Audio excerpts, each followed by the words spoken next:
গুলি করছে।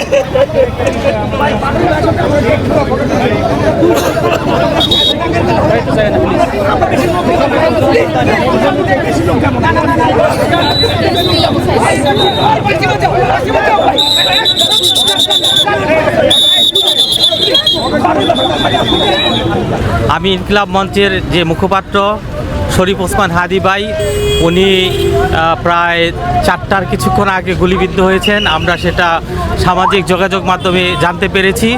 ওনার রক্তের গ্রুপ বি নেগেটিভ, সেটা সামাজিক যোগাযোগ মাধ্যমে জেনেই উনি একজন জুলাই যোদ্ধা, আমি নিজেও একজন জুলাই যোদ্ধা।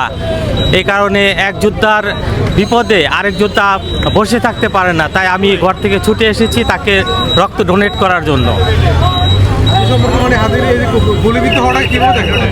হাদি ভাইয়ের গুলিবিদ্ধ হওয়াটা আমরা নেতিবাচক হিসাবে দেখতেছি, যেহেতু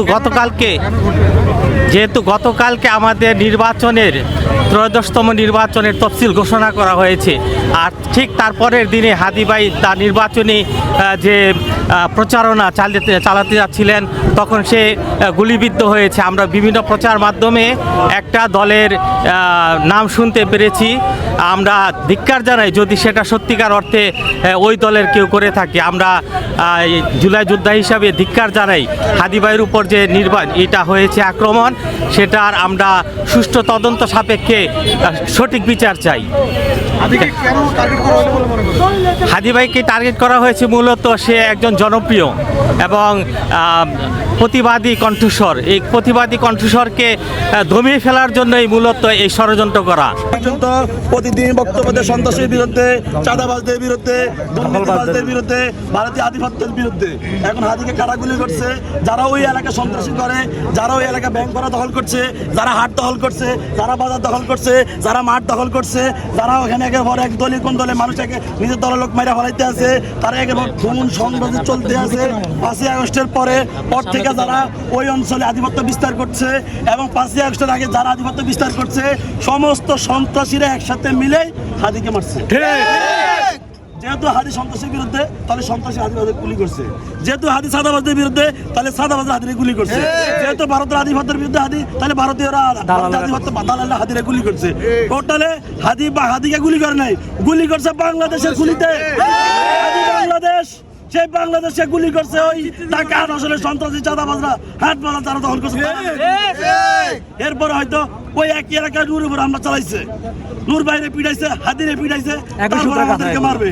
টোটালি বাংলাদেশ পন্থীদের সবাইদেরকে মারবে। আর এক অবদার্থ এক বুইরা হাঁটতে পারে না, আর উপদেষ্টা বানাইছে, সে কথা কইতে পারে না। হ্যাঁ, তার এলাকা খুন হয়, সে একজন প্রার্থীর নিরাপত্তা দিতে পারে না, সারা বাংলাদেশে কি করে দিবে? এখন নির্বাচনের জন্য উপযুক্ত সময় না। এই তফসিল অতি অবিলম্বে বাতিল করতে হবে। প্রশাসনিক ভাবে সারা দেশকে কন্ট্রোল নিতে পারে, সমস্ত সন্ত্রাসীকে দমন করতে পারে, তার মধ্যে নির্বাচন দেয়, নির্বাচন সুষ্ঠু হবে, তাহলে নির্বাচন হবে না দেশে। একটা প্রকাশ্য যদি আপনি গুলি করে, আপনি কেন চাইতে পারবেন? হ্যাঁ, তফসিল ঘোষণার পরের দিন শুরু করে এটা তো বুঝাই দিচ্ছে। সকাল থেকে আমরা শান্ত ছিলাম, হাদি ভাইয়ের সাথে ছিলাম।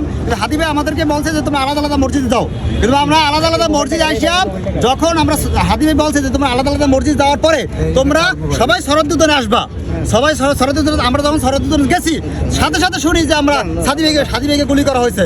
তারপর সাথে সাথে আমরা এখানে আসছি, কিন্তু আমরা সকাল থেকে একদম মানে কোনো ই ছিল না আমাদের ভিতরে।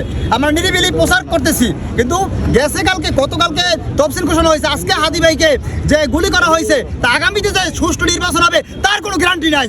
হাদি ভাই, আমি হাদি ভাই এলাকার সন্তান হিসাবে বলে যাই, হাদি ভাইয়ের যদি কিছু হয়, প্রত্যেকটা কেউ মানুষ থাকতে পারবে না, সঠিকভাবে থাকতে পারবে না। 18 কোটি মানুষ হাদি ভাইকে ভালোবাসে। হাদি ভাইয়ের যদি কিছু হয়, প্রত্যেকটা ঘরে আগুন জ্বলবে বলে দিলাম। হাদি ভাই প্রত্যেকটা যুবকদের হৃদয়ের মণি। গ্লোবাল আজকাল